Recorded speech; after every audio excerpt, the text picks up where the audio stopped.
And all of a sudden, everything's happening all at once. I never know if you can hear what's in the background, but there's most often Star Trek. Ooh, and we're live.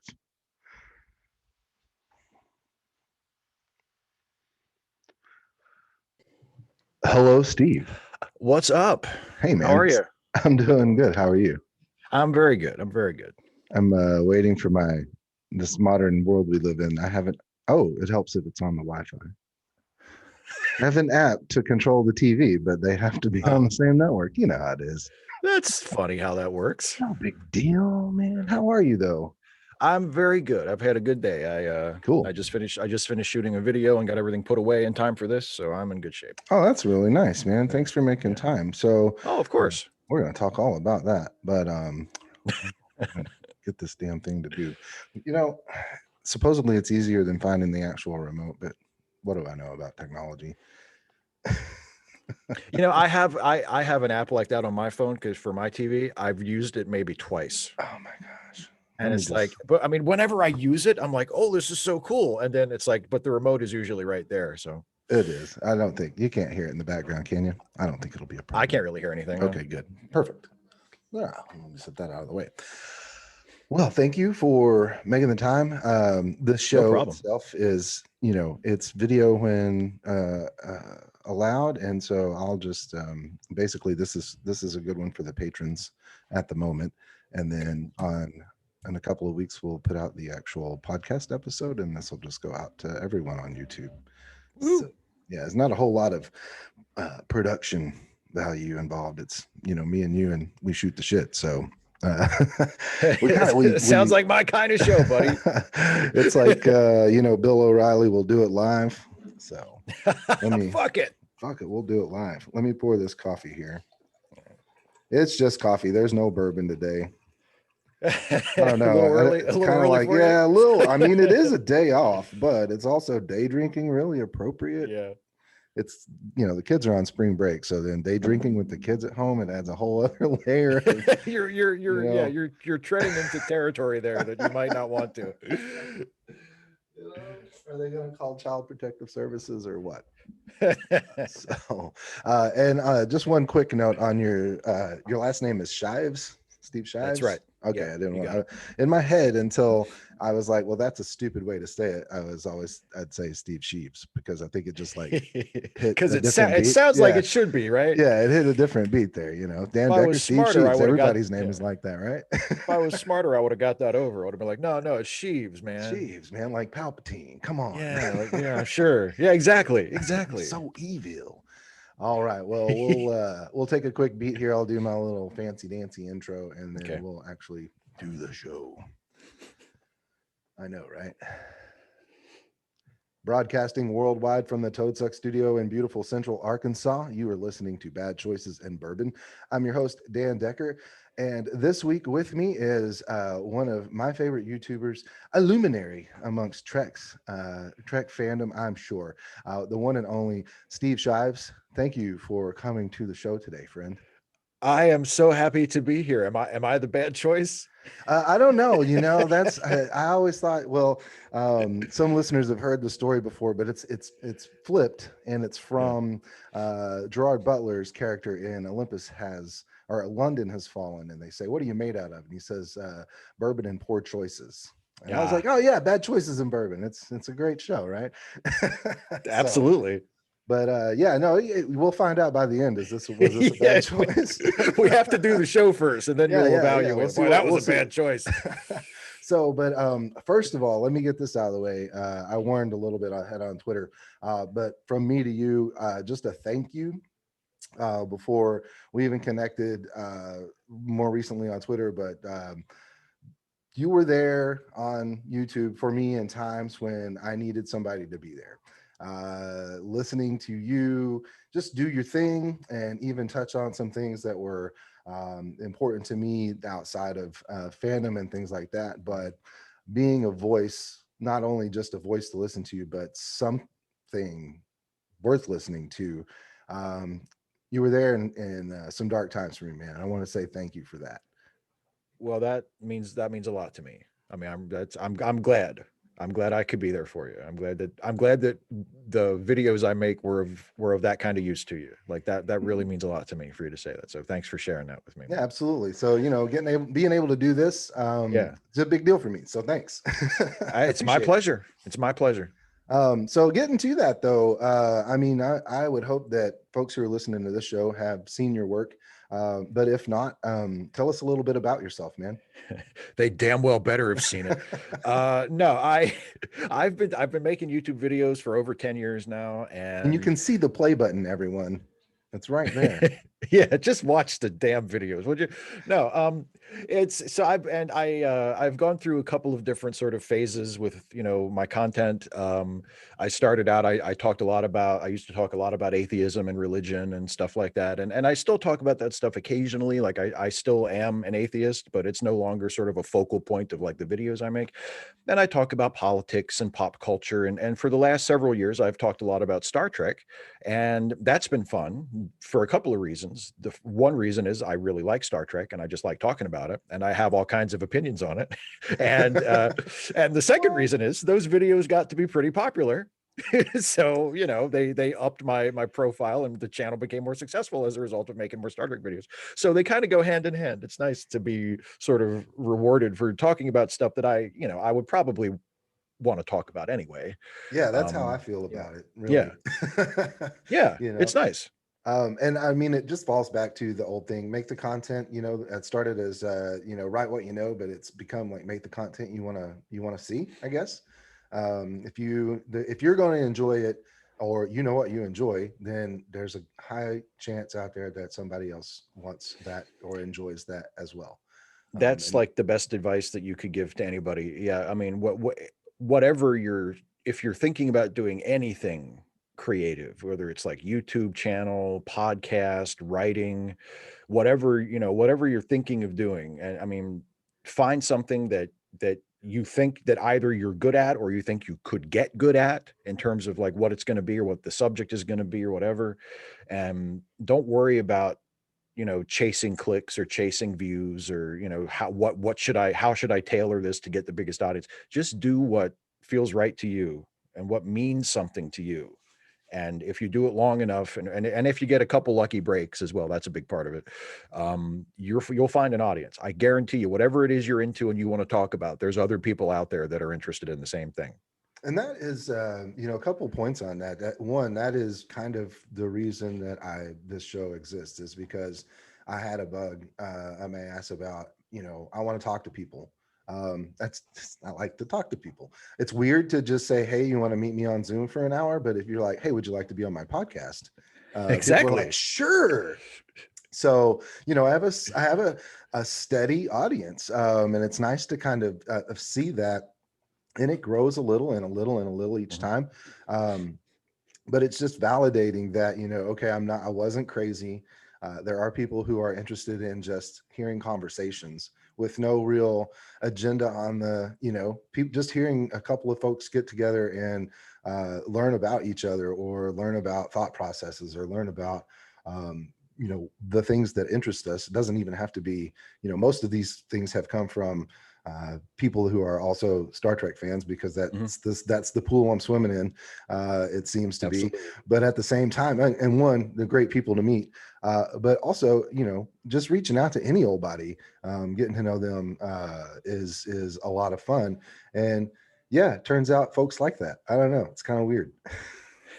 Yeah, well, I mean, yeah, I think there is, people like to hear other people have conversations about stuff that they're interested in, and if you can connect with someone over a shared passion or a shared interest, and if other people are listening and share that same interest, they're going to be into that.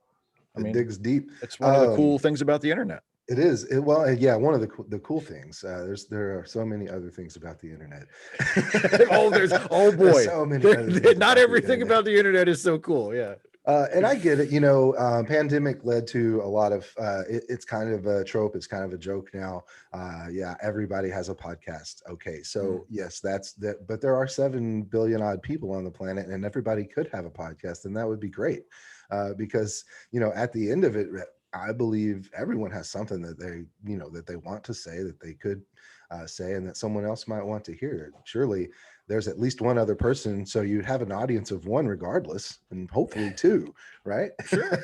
So just Sure, get on absolutely. it. Get on it. So what got you started? Did you go to school for video production, or did you just decide one day, I've got some shit to say and I need somebody to give me a microphone? It's closer to that. Yeah. Listen I here think now.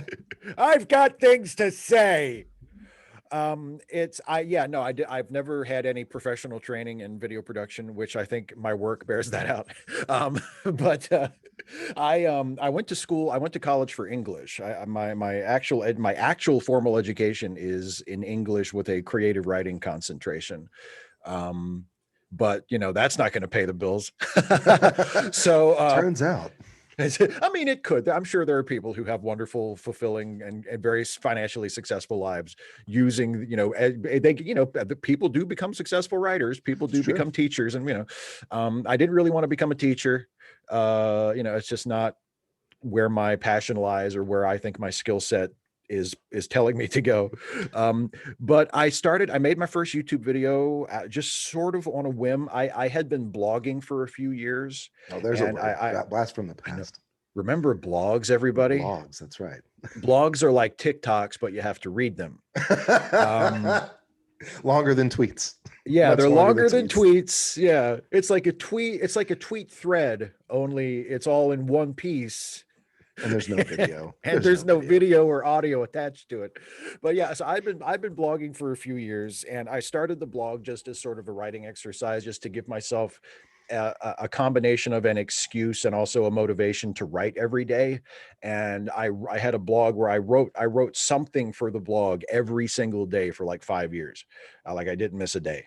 And eventually that sort of evolved into, instead of writing on the blog, I started making videos. And the first video I made was actually a response video to another YouTuber who had made a video called 5 Questions for Atheists. And this YouTuber was a Christian YouTuber, and he was, and back then there was a lot of back and forth between Christian YouTubers and atheist YouTubers, and most of it was like really sort of debate oriented and a very sort of aggressive, and people trying to prove each other wrong and pwn each other.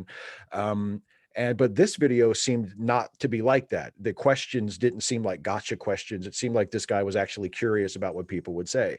So I made my own video answering those questions, and I liked it. I felt like I was okay at that point at talking to the camera, as long as I had some idea what I wanted to say. And I enjoyed being on camera, because I've always been kind of a ham and have enjoyed performing and showing off, you know what I mean? Like, that's just, I'm just like, I think I get that from my dad, because my dad is like a great storyteller. And if my dad is in his element and he's surrounded by people that are, he's comfortable with, I mean, he's a great performer and he likes to be the center of attention. And I kind of have a lot of that in me. So I started making videos. I eventually, over the years, I got, started upgrading to better cameras and better sound equipment, and got, proper lighting and all that. And eventually kind of, through a combination of just doing it over and over again, and keeping what worked and changing what didn't work, I got pretty decent at it. And accumulated, and the tools that I needed to actually be halfway good at it, and it just kind of went from there. And eventually, I got to the point where I was making money at it, and it just kind of became my job. Yeah. Well, which is great. I think you drew a line there that you say a lot of important things, but something that I think people need to understand, especially given going back to the if you have something to say, you have an opportunity. You didn't start with the Steve Shives studio that everyone sees in your videos, right? That wasn't a bespoke studio moment. You didn't just up and have 20 grand and you're like, ta-da! Absolutely these things are iterated over time. there is no denying what an upgrade in your equipment can do to the production value of what it is that you're putting out there. A slight change in a setting, or being able to get your dog to stay in the other room, or just anything that can add to that. But for me, it was being able to this show started, my quiet place, and the place that I could get it taken care of was me in my car with my laptop and AirPods. It's and you can hear that, but that wasn't what the show was about. It wasn't about the audio quality. The audio quality makes it a better show. And that was thank you Yeti for the blue microphone. They're not a sponsor. I had to pay for it, but it's nice to Yeah, have I'm using an the exact upgrade. same thing. I'm using the Yeah, exact same see, one. Yeah, and so I think it's important to just remind folks, you don't let what you have or don't have keep you from getting started, especially if it's absolutely. something you think you're going to enjoy, right? Absolutely. Give yourself permission. I think Ira Glass, the host of This American Life, has said this before. And when people ask him for advice about, stuff, and he put it this way. He said, "Give yourself permission to suck." Yeah, Because exactly. especially if you're starting something that is like, where maybe you feel like you have something to say, but you're not experienced. You didn't have any education in, being on the radio or being on TV or running a camera or running a microphone or editing or whatever. You're learning as you go. But you just have this thing in you that you're like, I want to do this. I want to make this thing. I want to talk about these things. I want to, whatever it is. You're not you Unless you are a really, really, really fortunate person and you're just like a prodigy and you can just pick it up right away and just nail it first time, which you probably aren't, because most people aren't. uh, Give yourself permission to be bad at it for a while, Yeah. and stick with it, and don't beat yourself up over it, and don't get down in the dumps over it. Just accept that it's a learning process, and eventually, as you get better and as you are more able to get better equipment and get a better place to make it, and get whatever you don't have when you start that you want to get eventually, when you accumulate those pieces, it'll get better and you'll get better. But it won't be like that at the very beginning. And that is that, I mean, God, if you have 20 or $30,000 in the bank and you want to make like a major initial investment and get yourself the best camera, the best microphone, the best everything, renovate a room in your house to make it soundproof, and like put sound dampening tiles on the wall, and if you can do that, God bless you, do it. Like, that's Yeah. great, Give us a but you call. We'll probably consult. can't. Yeah. Yeah, but you probably can't, and that's okay.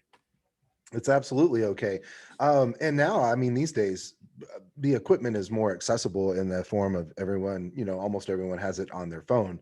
I Oh don't yeah. believe a lot of folks understand how powerful their pocket phones are these days compared to, movie making equipment of 10 years ago. I carry a 3 lens 4K, HDR, 60 frames per second, 240 frames per second slow motion camera, in the guise of a small computer that's also a phone. I Yeah. mean, 10 Oh years yeah. ago, that was a red rig, and it cost, 8 grand. Oh my God, Um, yes. If and you if if I, you have a current generation smartphone, like that is the top of the line smartphone that people can get now, you have a better camera than I use to make my videos.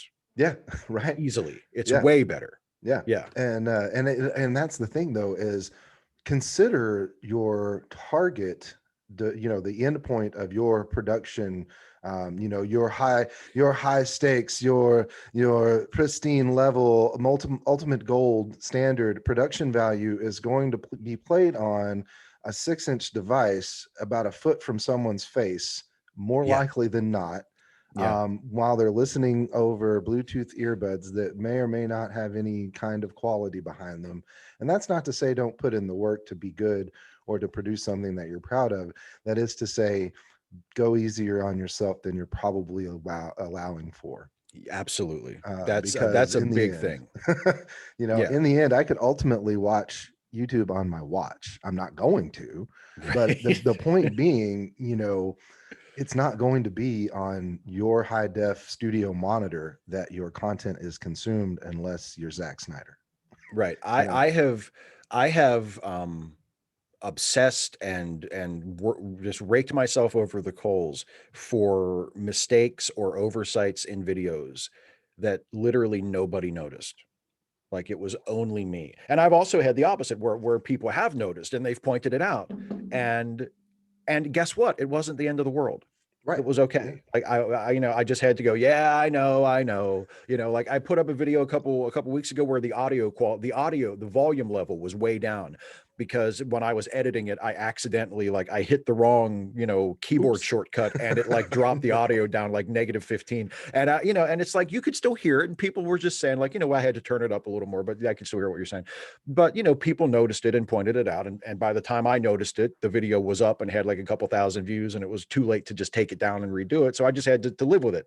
And it was fine. It was a little embarrassing. It was a little annoying to me because I am kind of a perfectionist and I do want my stuff to be as good as it can possibly be, but it wasn't the end of the world. Yeah. It's fine. You woke up the next day. Check it out. Yeah, exactly. And I And there made was the still next more views video on that and video. exactly. It's fine. It's fine. Wonderful.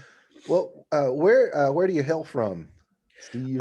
I born and raised and still living in Western Maryland.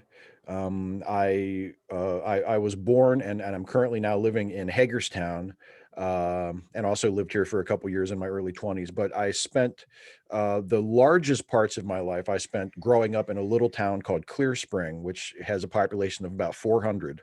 Oh man. And then I spent about the last 15 years until I moved to where I'm at now. I lived in another small town that not quite as small as Clear Spring, but still pretty small, called Sharpsburg. So it's a pretty rural area, Mm-hmm. very, very conservative, which I am not. But it's like it's the red part of Maryland, which is thought of as a blue state, and Right. politically in terms of like presidential elections, it's reliably a blue state.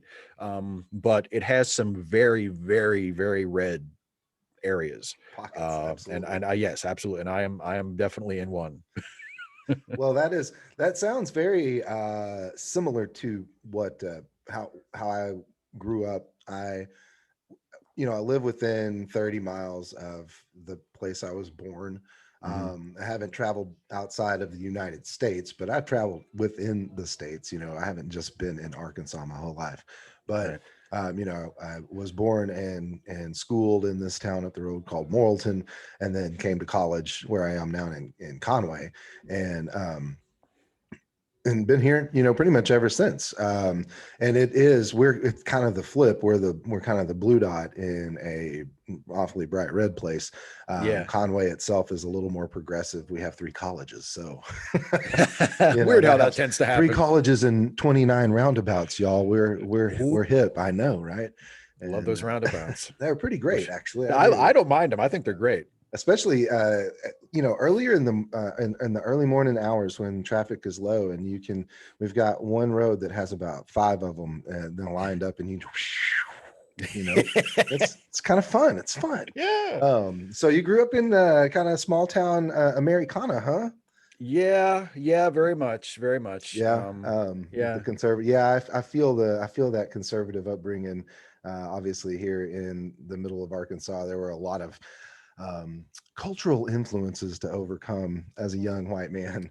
Oh yeah. Yeah, Oh yeah. that have, I think all of us are aware of those cultural influences these days. Yeah. Racism being pretty prevalent. Oh, We it's thought it was under everywhere. the skin, but no, it is out loud and everywhere. It's Unfortunately. I've told people the story before that, I mean, because I grew up, it was an almost entirely white area. Every once in a while there would be some non-white folks that would kind of pass through, that would, they didn't usually stay very long, unfortunately, because it's just not, it's a super racist area. There's no Mhm. other way to say it. And most people that I know and most people in my family, they were not the sort of, and are not the sort of like really like virulent, aggressive, nasty racists. There weren't like, I mean, my great grandfather was in the Ku Klux Klan. Oh wow. But he is the only one that I am aware of that took it that far. You know what I Right. mean? That was Right. like actually a member of like an actual white supremacist organization. But there's so much casual racism just everywhere. Hmm. And you're not usually aware when you grow up as a white kid, especially as a white boy in that, in that kind of environment, you're not really aware of it because it doesn't really come out that often. Nope. It's just it's just it's just an assumed attitude.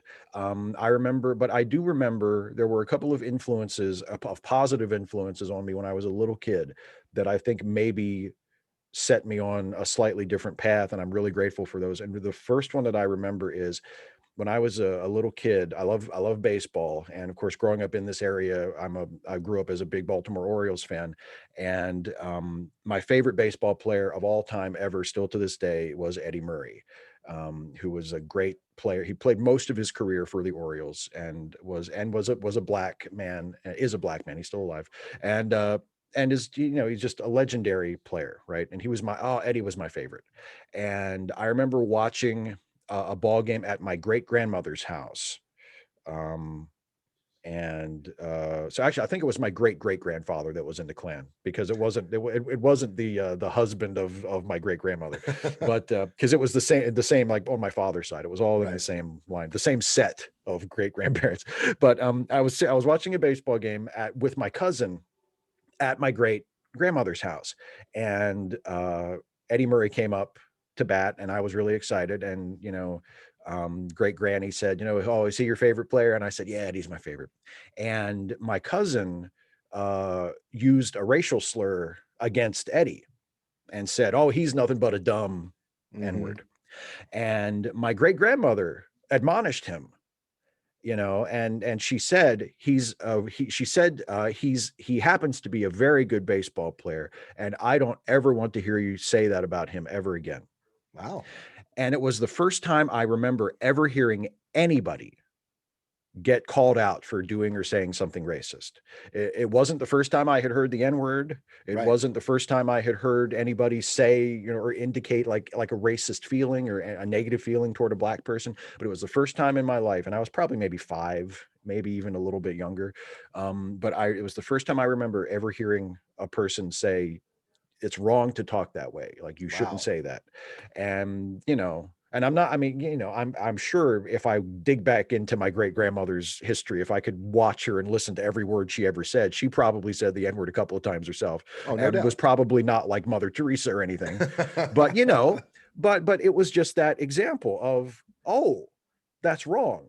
Hmm. Like it's not right to talk that way. It's not right to think that way, or to make those kind of judgments about people. And if somebody does that in front of you, it's the right thing to call them out on it and to say, "Hey, watch your mouth, don't talk that way." And that kind of stuck with me for whatever reason, and I'm glad that it did. Yeah. um but it's What a cool it's story, man. And obviously at a time when, um, especially in an area where folks wouldn't necessarily call you out, or oh no. it would, even if it made them uncomfortable, they wouldn't tell you, because, like you said, it was kind of just accepted, passive, in its way. And as we've learned better, we hope most of us try to do better. But I want to Yeah. touch on the Orioles thing. A very good friend of mine who's since passed away, but you and I would get him on the show, and then it would be the Kevin and Steve show, because you guys would just talk about Orioles baseball probably for hours, because there aren't very many of you all, right? Yeah, they're these not like a deep huge, these yeah. deep core Orioles fans, there aren't very No. many people who can go back and have that, and it'd just be but Kevin was a very dear friend of mine, and would definitely have known exactly who you were talking about, and Yeah. probably have had a similar story, given where he grew up too. So, Oh yeah. yeah, Yeah. yeah, he came out of Louisiana, so Well, and when you talk about like professional sports, I mean, it's one of those weird like instances of cognitive dissonance that there's so many racist white people in this country that will devote their whole lives to cheering for black athletes. Mhm. And it doesn't seem to get through. I mean, because like, yeah, the Orioles are everybody's favorite baseball team around here and have been forever, because I mean, a lot of people now are also Nationals fans over the last 20 years, because now the Washington Nationals are a team nearby as well. We're Right. kind of halfway between Baltimore and DC here. But most people who are like longtime fans, especially who are my age or older, you're probably an Orioles fan first and foremost. And yeah, I mean, and Eddie Murray, when he was with the team, Eddie Murray was like the guy. Like before Cal Ripken was the guy, Eddie Yeah. Murray was the guy. Yeah. And there are so many racist white people who I'm sure had Eddie Murray posters on their walls, like had Eddie Murray T-shirts and jerseys, would go to the ballpark and cheer every time Eddie Murray made an awesome play or hit a home run or whatever. And it's like, and then they would go home and keep throwing the N-word around. And it's like, what? How does this? And it never clicked. Yeah. Yeah, it Would have never clicked. clicked. And with a Yeah. lot of people, it doesn't. That's cognitive dissonance Yeah, runs deep and wide in yeah. so many areas. So watching your videos, man, it seems like you put in a lot of front end work. You script most of that, do you? At this point, I do. Yeah, Yeah. I went through, and some of that actually. There was a fellow YouTuber of mine, the one janitor, who is just makes really great videos, and he pointed out to me a couple years ago that YouTube had upgraded their captions Hmm. tool, so that you could, if you had a script for a video, you could literally just cut and paste your script for your video into the captions, and it would automatically assign timings, and you would have like a closed caption video with like very little work. And I Ooh, was like, very little work? That sounds great. yeah. Um, and so Accessibility for free. yeah, accessibility for free, exactly. And it works. Like with it really, you get a really accurate closed captioning. Um, as long as you stick to the script, right? Right. So I mean, there were certain they were like my Star Trek videos, my Trek Actually videos have always been scripted from start to finish. And a lot of other videos that I've done have been scripted, but I also used to do a lot more videos where I would, have maybe some notes and I would just kind of go off. And I still do those videos from time to time. Uh, but for the most part, everything is scripted, and I try my very best to keep exactly to the script, because for the closed captioning thing, and also because I just, as a performer, as an actor in front of the camera, I think that's kind of an interesting challenge, A to be like, discipline, right? yeah, exactly, but to make it still sound natural. Right. When you're doing it with words that you've written yourself, it's a little easier, because I write in my own voice and I know how to say what I wrote in a way that makes it sound like I'm just making it up as I go. Right. Um, but yeah, it's a discipline, exactly, and it's fun, and I mean, it's also fun to improvise and to speak extemporaneously, but there's a sort of discipline, and I use a teleprompter now for a lot of my videos too, and that's an added sort of skill where you have to on one hand, it's a lot easier because you don't have to memorize lines, you're reading it right in front of the lens, but there's an added layer of skill there too, because you have to do that and make it sound natural. You have to Right. make it sound like you're making it up instead of reading it off of a And screen. keep just you, there's like a set amount of distance between Mhm. your face and the prompter to where you scanning the lines doesn't move your eyes, right? Right, And exactly. it doesn't Yeah. look like you're like you know. Exactly. I am Exactly. And Steve reading a script.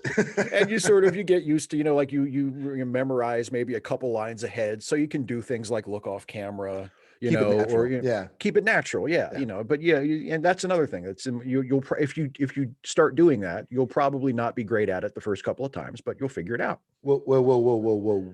Whoa. Are you saying that you have to practice at it to get I, good at it? look, I Dude, hate practicing stuff as much dude, as anybody, do you know the but way to Carnegie sometimes it is Hall? necessary. Practice, Practice. practice. Dad jokes. Uh, so what else? Oh, it's Trek Actually. Trek Actually. Yes. Those are probably the videos. Those were probably my go-tos for the longest time. They Yeah. seem like these sometimes notes everyone would maybe think of, and then sometimes just these off the wall little tangents where you just want to do a thought piece on Yeah. maybe an accepted point of view or a challenging point of view, and you know, the one thing that I love about it is you don't ever seem to necessarily draw conclusions with them. You're just kind of like, we're talking about it, and there it is. Yeah. Like actually, Well, it's like it's very, one of the themes of the series that I come back to again and again is that it's all subjective. hmm And, you know, one of the things that I don't really care for about a lot of internet based criticism of media is that it tends to fall. Either it's people that just absolutely love everything and are always like relentlessly positive and never have anything critical to say, or it's people who absolutely hate everything, and all their videos and all their podcasts and everything that they make it's all about how much everything sucks, and here's the reason why this sucks, and here are all the things that suck about it, and here's why you suck if you like it, and here's why the those are my people, favorite. yeah, and here's why the people who made this don't like you and don't respect you and are trying to destroy what you love, and it's so like negative to the point where it almost becomes kind of deranged, where you're like, you Mhm. don't really believe this, right? Like you don't really think that like Alex Kurtzman is intentionally trying to destroy Star Trek. You don't really think that, do you? Yeah, like why would he do that? You don't really think that, do you? But I you don't know, know, man. so it's like no, yeah, he's trying to make the show bad on purpose, because that's what you do when you get control of a Reach out to multi-billion us, Alex. dollar. We're here to help, man. Come It's on. like, but You like, know? but I mean, so there's a lot of that, and that really really happens in the Star Trek fan community, and it Mhm. happens with it happened with Star Wars, it happens with everything, um, and I don't think it's the job of a critic to articulate why things are terrible. And I don't think it's the job of a critic to be a relentless cheerleader. I think it's the job of a critic to tell their audience as honestly and as articulately as they can how they reacted to the thing they're talking about. Mhm. If it's a movie or a TV show, like, did it work for you? Did it not work for you? Why? Why not? What did it make you feel? What did it make you think? Do you think that this piece of media accomplished what it was trying to accomplish with its audience in your case? And sometimes that comes out really positive, and sometimes it comes out negative, and sometimes, especially when I talk about the more recent Star Trek shows, the ones that have been produced under Alex Kurtzman's sort of stewardship, Tyrannical rule, I um, think is what you're saying. tyrannical rule. Yeah, Um, sorry. it's it's very much a mixed bag, Yeah. because I don't have time to watch a lot of other people's stuff, but the impression that I get is that my takes on the newer Star Trek stuff are neither they're certainly not as negative as a lot of as the most negative reactions to it. And I get heat from that, from people saying, "Oh, you're just a shill for CBS. You like Right. everything." And but at the same time, I don't think I'm nearly as positive about it as a lot of the people who are like totally just, they Right. love it. They think it's like the best thing ever. I'm I'm more toward that side. I definitely like it more than I don't like it, but I'm between those two extremes. And that's not anything I'm not calculating that. That's just how it comes out. Like that's just how I feel about it. Well, what I think too, You and know? I'm much that same way. You put Star Trek on the 10, I'm going to give it my full attention. Yeah. If you call it Star Trek, it's Star Trek.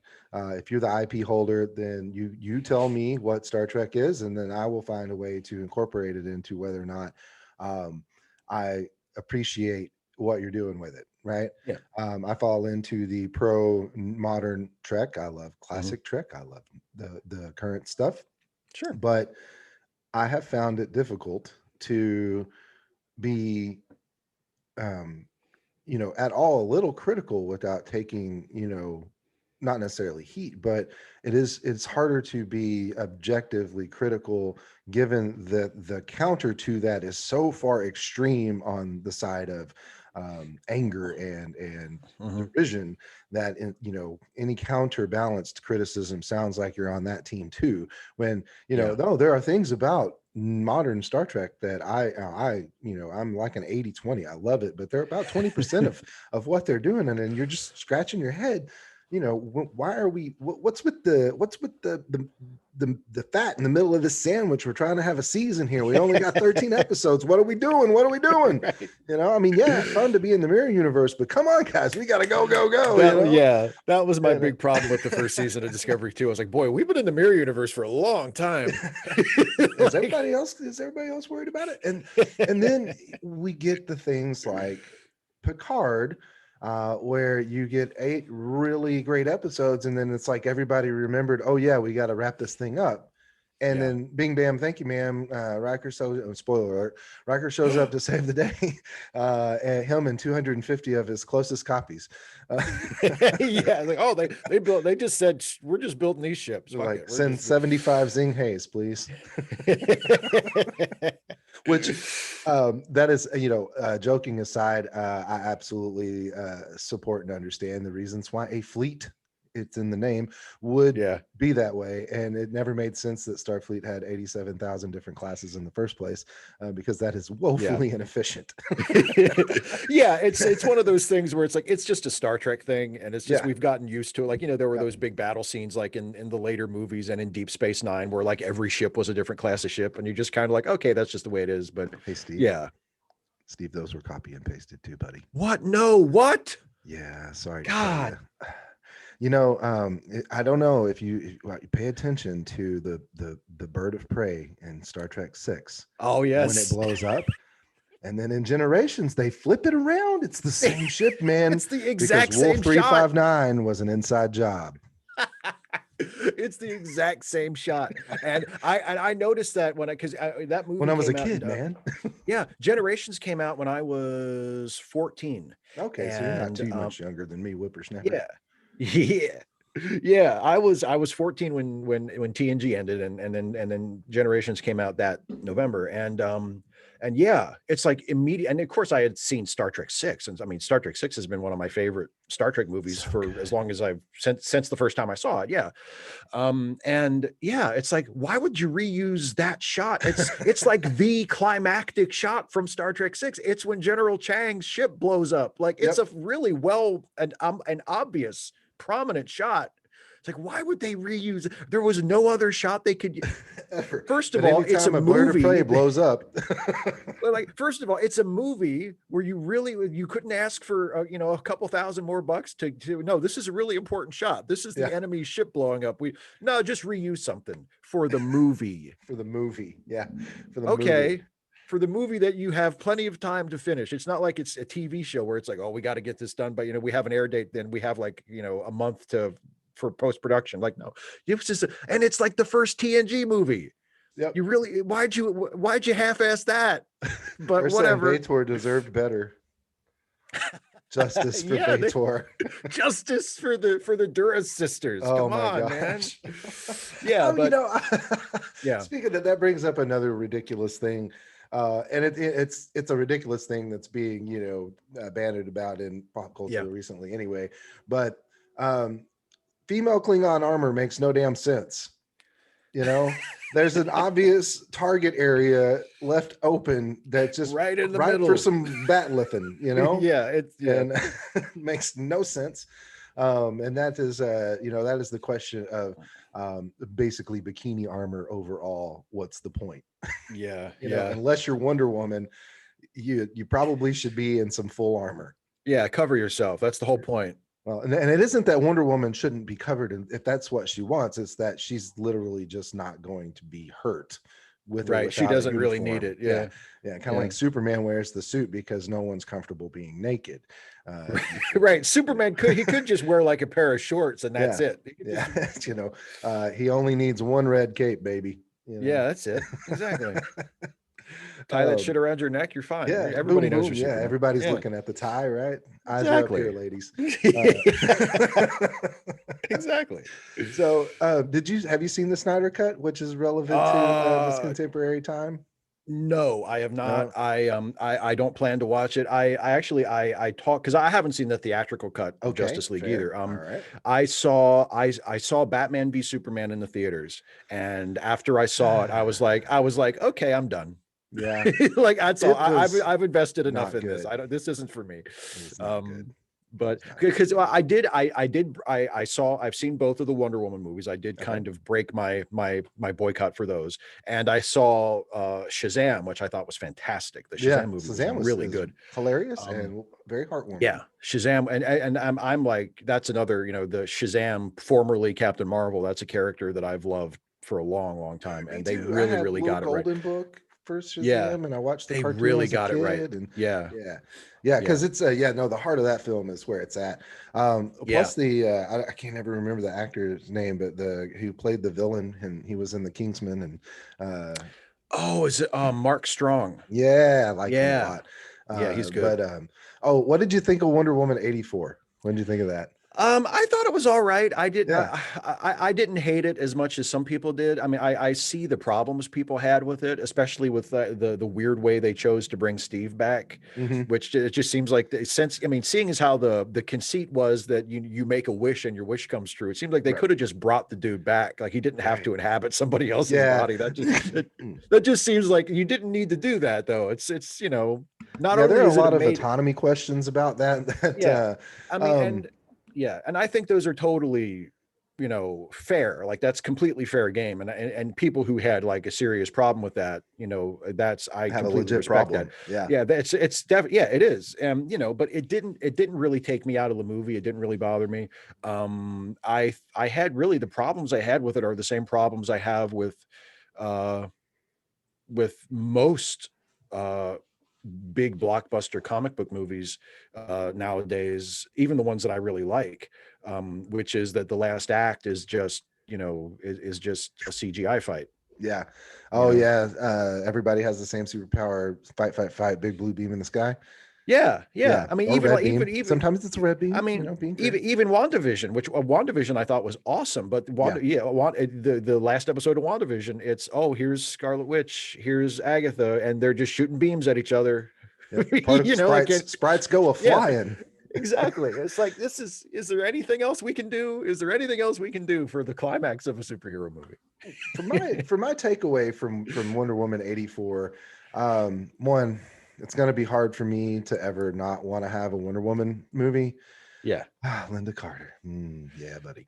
I mean, Linda I was Carter's oh yeah. so I mean, when I was I was born in 75. So my very first impressions of television are the Dukes of Hazzard and the Incredible Hulk and Wonder Oh yeah. Woman, and Star Trek on reruns. And Knight Rider was new, and Airwolf was Oh new, buddy. and even Absolutely. Dallas and Falcon Crest. I was in on all of it. But man, I needed to know who shot Jr. I needed to know if it was all a dream. Uh, Right. but spoiler alert, no. And so having such a wonderful um, embodiment of the role with Gal Gadot, Mhm. I think she does a great job. But 84, more than the original, is a just a full balls to the wall superhero comic book film. It is Oh, for it is sure. every ludicrous thing that may have happened in a comic book happening on screen.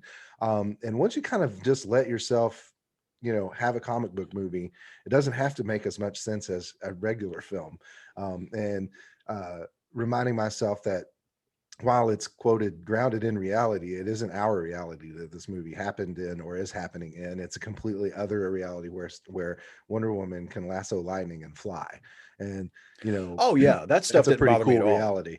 Yeah, So that stuff didn't bother me at I all. loved it Yeah, I because, thought that was fine. Yeah. well, if you probably caught on to it too, but when she kind of realizes that, it starts off and she's roping lightning because that's what she's learned that she can do, and then in the moment she realizes, wait, I can just fly, I'm just going to Yeah. fly, and then she starts using like the same arm maneuvers that Chris Reeve did when he was Superman, Mhm. and it's very mimicky moment, and I was just like, bro, it was really great. Yeah, I it was really cool. enjoyed Yeah, that.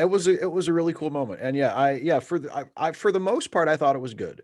Like I said, I personally could have done without the prologue on Themyscira, not because I didn't think that was good. I think like as its own piece, I thought that was great, but it just kind of like the movie's like 2.5 hours long, and it's like, this doesn't really tell us anything that we don't learn later that we need to know. We could just completely lose this. Like that's sort of the editor in me going, you can just cut this out. Like you don't need this. Yeah.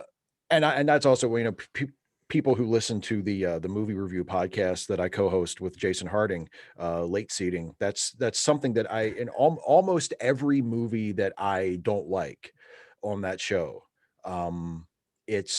that's part of what I say is that this is too long. I'm kind of a stickler for, and it's not that I haven't, there are movies that are, 2.5, 3, 4, that I've absolutely loved. Like Godfather Part 2, I think is brilliant, and it is long. It's like super long. Yeah. I think it's great. But for the most part, if you're making a movie and your movie is significantly longer than 2 hours, I'm kind of giving you the side eye. I'm like, did it really need to be this long? Yeah. Well, when we were growing up, man, a 2-hour movie was like, that's a film. That's a art. movie. Yeah, Yeah. absolutely. No, if it gets to 2 hours, like that's serious. I probably don't want to watch that because that's probably for adults. They probably had something hour and to a half, say. hour 45, right? Yeah. Where's my 90-minute digestible chunk of content? Exactly. Yeah, real movies were 2 hours long. The pulp shit you went to see in the summer was an hour and a half, $1.45. Exactly. 2:15 was like, that was serious. That was like an Oscar movie. Yeah, that was going to win awards. They're going to talk in that whole thing. There's going to be no guns, no fires. It's just going to be people talking for 2.25 There's a fire. hours. It's a fireplace. Yeah. Exactly. I don't want a 2-hour episode of Heart to Heart. And now it's like, because everything has to be, at least with like the blockbuster, like superhero movies and stuff, like everything has to be so, like you can't just have like an action beat on page 10 of the script. It has to be like, we have to blow everybody's mind. Yeah. And that it's like you do 3 or 4 of those and that's half the movie right there. Well, and they don't leave in a lot of room for us as the consumer to fill in blanks anymore. They feel like, and that's one of the reasons, like you said, there wasn't anything in the buildup of that opening scene on Themyscira that wasn't validated or exposed later in the film. And it was a good scene to see. Like you said, it would be back in the day, it would have been a fantastic DVD extra. Absolutely. Or featurette, or throw it in with the trailers as an opening part of the film, so that when you sit down to consume the film itself, even just the mental delimiter of this isn't actually part of the movie you're going to watch makes people resets that clock. We talk about resetting that clock. Absolutely. At my place of employment, you approach the customer if they've been waiting a little while and let them know that you have an interest in their being there, and then all of a sudden 5 minutes or 10 minutes is now 5 minutes all over again, right? It's to reset that little understanding of where we are. But that would be I think what you kind of light on is how a story is told is more important than how long the story is, because 2.5 or 3 hour stories shouldn't, if they're done well, won't feel that long, right? Because Absolutely. they're paced correctly or something along that line. It's like you go back and went back and watched Stargate, the film, 94 movie.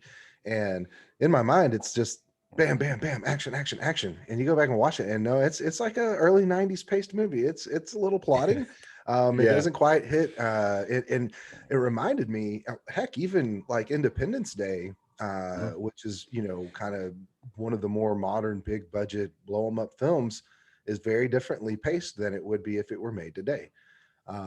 And I think probably better for it, because that landed in a sweet spot in filmmaking where we still kind of did a lot of things practically, but we're learning how to composite with CGI. And there's a beautiful sweet spot in that era, kind of First Contact era movie making, where the E comes in that shot. That's top notch. Model making absolutely. plus composite imagery. Good stuff. Absolutely. And it just shows how good it could be when they didn't cut corners and just reuse shots from older movies. Yeah. They said, okay, everybody, all computers. original material for this one. And a beautiful ship to boot. I like the E. The E is, I do too. I I think have the the E Eagle is a Moss really on my good, desk. yeah, the E is a really nice looking ship. I had to come to terms with it. I was angry at the E at first, much like I was angry with the A, because you're not the real Enterprise. I've had to. It's a Ship Enthusiast moment, really. Yeah, the Enterprise is dead. Somebody tried to tell me once they transferred the computer core over somehow or some such, and I was like, it blew up, man. It blew up. What makes me really sad is there's some apocrypha that say the ship was sentient and knew about its fate, and I just like that makes me even more sad. Why are you making it worse? Why are you making it worse? Because the Enterprise would sacrifice herself. Yeah, for Spock, exactly. man. She'd totally do it. Exactly. She was such a good ship. Yeah. No. I mean, but that goes. That kind of goes to another thing about the way a lot of us have sort of learned to relate to things that we're fans of, especially like something like Star Trek, where you have that urge to sort of go back to fix it, or to come up with like maybe like a headcanon for yourself that fixes it. Mhm. And I think that's fine. Like if someone watches Star Trek 3 and they're so messed up by the destruction of the Enterprise that they have to, sort of overlay some extra scenario that explains how, well, maybe a piece of it survived and, they incorporated it into the new ship, or, okay, well, I mean, whatever you need to do, if it's really that troubling for you, whatever you need to do is fine with me. But like, it's like, it's supposed to be sad. Yeah. Like we're supposed to feel like there's a reason to make you feel sad. People ask the question, what is the fictional character death you've never gotten over? That's my answer, is the destruction of the Enterprise. It's a big one. Yeah. I was like 8 when it happened, man, I was young, impressionable, very sad about it. And honestly, more struck by it than Spock's death in the previous film as a child. Because you never get it back. Yeah, it's not like the same Spock, ship. Spock comes back. You get another Enterprise, but you don't get the old ship. Enterprise back. Yeah. No, they put an A on it. It was the Yorktown first, and that's not the same ship. It's not the same goddamn ship. Yeah. No, I think Scotty even would agree. Yeah, I do like. I mean, it's. I like the A as we see it in Star Trek 6. I think the interiors of Star Trek, the bridge set particularly, and like the console with the actual physical switches and stuff. Like I love the aesthetic of Star Trek 6 so much. It's probably my favorite like movie Enterprise. Because it feels like they close they reuse the TNG corridors, but they close the walls in a little bit so it's more claustrophobic. It feels like a ship, like a military, kind of like a Navy ship, not a luxury vessel in skies. Yeah, and I love that. I love that like the corridors are narrow enough that people have to kind of slide by each other. The little details like that make it feel like, oh, that's my Star Trek. I love it. It feels that way. I absolutely love that movie. I saw that probably more before I worked in when I worked in a movie theater and Star Trek movies were out. I saw a lot of them all the time. But when I still had to pay for movies for that while in high school, I went and saw Star Trek 6 with a friend of mine. We probably saw it 5 or 6 times. It's a good one. It's such a good one. I watched the extended cut now because I don't know it line for line, so it's still new. It's like, wait, the extended cut. Well, Steve, is there anything you're working on you want to talk about before we have to wrap it up? I know your eyes got something going on. I'm working on I'll tell you this is Star Trek related. Okay. I co-host 2 podcasts. One of them is, I mentioned already, Late Seating, which is a movie review podcast. I am also on a Star Trek comedy podcast. It's sort of like a satire or like a parody of Star Trek, called The Ensign's Log, where myself and my best buddy and co-host Jason Harding portray ensigns on the Enterprise. We're like low-ranking officers on the Enterprise, Yes. and our adventures kind of happen parallel to the stories of Star Trek episodes. That's And amazing. we are getting ready to start our 4th season. And we actually just yesterday we recorded the first episode of season 4, and we're jumping from classic Star Trek forward to Star Trek: The Next Generation. So our show will take place in the background of Next Generation episodes from now Oh, on. nice. And it was so much fun. It's myself and Jason and my dear friend Dana Cole, who also co-hosts some live streams with me on my YouTube channel, Mhm. is one of my favorite people in the world, one of my oldest and dearest friends. So we do the show together, and so the new episode for season 4 of that will come out. It'll probably, by the time people hear the podcast version of this, it'll probably be out already. Oh, cool. But yeah, so that's coming up, and I'm really excited about that. And yeah, the next Trek Actually video will come out in a few weeks, and it will be about how Star Trek deals and also fails to deal quite often with disability, Ooh, which that's is a good a one for me. topic. Yeah, which is a topic that a lot of people have. I mean, it's just, it's been a subject of discussion in the fandom for a while. Oh yeah, yeah. So yeah, so I haven't written that one yet. That's coming up, but that's some of the stuff that I'm working on. Very cool. Very cool. Yeah. My friend and I, when we were, or friends and I, when we were in high school, we took note of the predilection for the background characters and their tendency to not return to the ship after being beamed down on an away mission. And the term is red shirt, but that's statistically inaccurate. Red shirts don't always die, but Right. ensign extra always dies. Yeah, it don't matter what color your shirt is. Yeah. If you're ensign extra, it's an extra 2. No, you're not coming back. You're sorry. Cannon fodder. You take the hill over there. Cannon fodder number 2. Exactly. Oh no, my troops are all dead.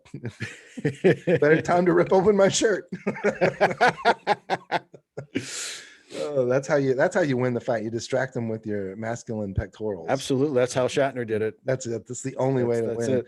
I took some tumbling classes as part of my martial arts training, and I don't recall ever having come up with a ripped shirt after taking a tumble, but who knows how, Starfleet uniforms, I guess when you can replicate a replacement on demand, yeah, the quality, the thread count's probably low. It's not, yeah, exactly. But then, by the time we get to lower decks and Ransom, obviously Ransom, the reason he's able to is just for sheer muscle. Ransom Absolutely. rip his shirt right He's off. Constantly stressing this fibers anyway. So yeah, right. I mean, just like in real life, Jerry O'Connell is obviously he's a Hulk. He's a beast. Yeah, absolutely. Exactly. he's a giant among men. Friend of the show, Jerry O'Connell. No, I wish. Friend of children everywhere, Jerry O'Connell. Yeah. My secret identity, Jerry O'Connell. Well, Steve, man, it's been an absolute pleasure. I thank you for coming to the show and lending your time and ears over to us. And also you, dear listener, for your time and ears. Hopefully you have earned them again next week. And if you would like to support the show, the easiest way and the best way to do so is to share this episode with your friends, or go back to the catalog, find someone else you like to listen to, and share them with your friends. But if you really want to help, you can give me some money, and you can do that at patreon.com/DANDECKR. And from there, you can get early access to these shows each week for as little as $3. But the show will always be free and ad-free on Thursdays for as long as I'm able to do it. And with that, I say thank you and good night from the Toad Suck Studio. Oh, okay. Woo! What do you think, man? I thought it was great. Cool. Well, I really appreciate it. It seemed like a good show from over here. So yeah, well, that's the feedback I get. I have 35 killer fans. Awesome. who show up every week, and then sometimes they bring their friends.